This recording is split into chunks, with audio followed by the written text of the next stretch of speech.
अगर आज आप सेल्स कर रहे हो और झूठ बोलकर पैसा कमा रहे हो तो ये वीडियो आपके लिए चेतावनी है। और अगर आप सच्चाई और ईमानदारी से काम कर रहे हो और ईमानदारी से पैसा बना रहे हो सेल्स के अंदर, तो ये वीडियो आपके लिए किस्मत भी बदल सकती है। नमस्कार, मेरा नाम कमलेश गंगवाल है। स्वागत है आपका मेरे इस यूट्यूब चैनल में। आज दोस्तों मैं दो कहानी के माध्यम से दो पॉइंटों पे बात करने वाला हूं। अगर आप इनको अपने जीवन के सेल्स फील्ड में आप अप्लाई करते हो तो आपका बिजनेस कभी रुकेगा नहीं, कभी थमेगा नहीं दोस्तों। तो आज मैं आपको वो स्टेज की वो तरीके बताने वाला हूं जिनको आप फॉलो करेंगे और मेरा वादा है कि आप जरूर करेंगे दोस्तों।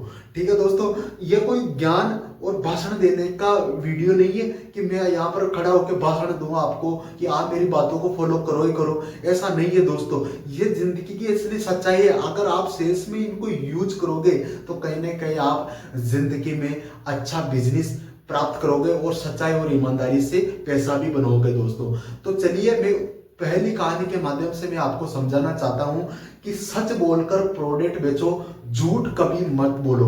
रमेश नाम का एक लड़का होता है जो कि पानी का फिल्टर बेचता है। वो चाहता है तो अलग अलग जगहों जाके वो फिल्टर अपनी झूठ बोल के बड़ी प्रेजेंटेशन देके वो कई सारे फिल्टर बेच सकता है। लेकिन दोस्तों एक बार क्या होता है कि एक गांव में वो जाता है और गांव में जाने के बाद रमेश को एक व्यक्ति ने पूछता है कि ये फिल्टर सभी पानी को साफ कर देता है, जितना भी ज्यादा गंदा पानी हो उसको भी साफ कर देता है। रमेश यहाँ पर चाहता तो एक बार झूठ बोल के वहीं पर पैसा बना सकता था, कमा सकता था, लेकिन उसने वहां पर झूठ नहीं बोला और कहा कि ये ज्यादा गंदे पानी को फिल्टर नहीं करता, ये नॉर्मल पानी को फिल्टर करता है। तो उस दिन तो रमेश की सेल नहीं हुई, लेकिन एक महीने बाद उस व्यक्ति ने सारे गांव के ऑर्डर लेके रमेश के पास आ गया, बोले कि सभी को फिल्टर दे दो, आपकी ईमानदारी और सच्चाई मेरे को बहुत अच्छी लगी। तो यही होता है दोस्तों, अगर आप झूठ बोलते हैं तो एक बार सेल्स हो जाती है, लेकिन बार बार आप ईमानदारी दिखाते हो तो आपकी बार बार सेल जनरेट होती है। हर कोई आपकी सेल्स को लेके आता है, हर कोई आपके कस्टमर को लेके आता है। तो मैं यही कहना चाहता हूं दोस्तों कि कभी भी झूठ मत बोलो, सच बोलकर ही प्रोडक्ट बेचो।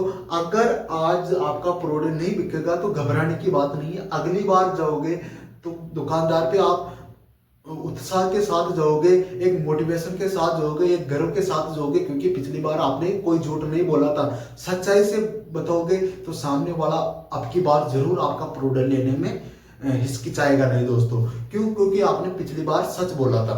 तो ये थी एक कहानी। सीख यही मिलती है कि आपको कभी भी झूठ नहीं बोलना, सच्चाई से बेचो। भले प्रोडक्ट आज नहीं बिकेगा, बिकेगा जरूर।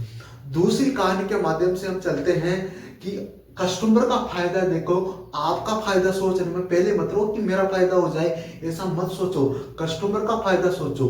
एक सीमा नाम की लड़की जो कि एक मोबाइल शॉप पे काम करती थी, वहां पर एक दिन एक बुजुर्ग महिला आई और बोली कि मुझे एक फोन चाहिए। तो उस सीमा नाम की लड़की ने पूछा कि आपको माताजी मोबाइल किस पर्पस के लिए चाहिए? तो उन माताजी ने कहा कि मेरे को सिर्फ बच्चों से बात करनी है और इसके अलावा किसी में मेरे को मोबाइल की कोई आवश्यकता नहीं है। उसी दौरान अगर वो सीमा नाम की लड़की चाहती तो एक बड़ा स्मार्ट मोबाइल दिखा सकती थी, महंगा मोबाइल जिसको कमीशन अच्छा मिलता, लेकिन उसने एक छोटा सा कीपैड मोबाइल दिया और सस्ता सा दिया। उसी से उसकी बात हो सकती थी और उसी की प्रॉब्लम सोल्व हो सकती है।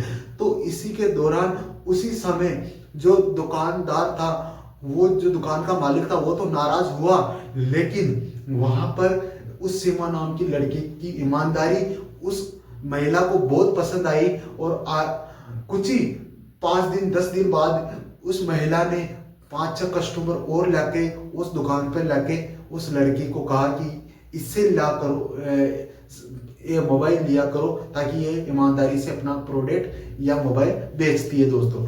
तो यही एक कहानी आपको ये दर्शाती है कि कहीं ना कहीं अगर आप किसी का फायदा करोगे तो कहीं ना कहीं कस्टमर ही आपके कस्टमर लाएगा। तो ये दो बातें, दो पॉइंटों पे आप अपने जीवन में उतार लीजिए। सबसे पहला, झूठ बोलकर कभी प्रोडक्ट मत बेचना। भले आज नहीं बिकेगा लेकिन एक दिन जरूर बिकेगा।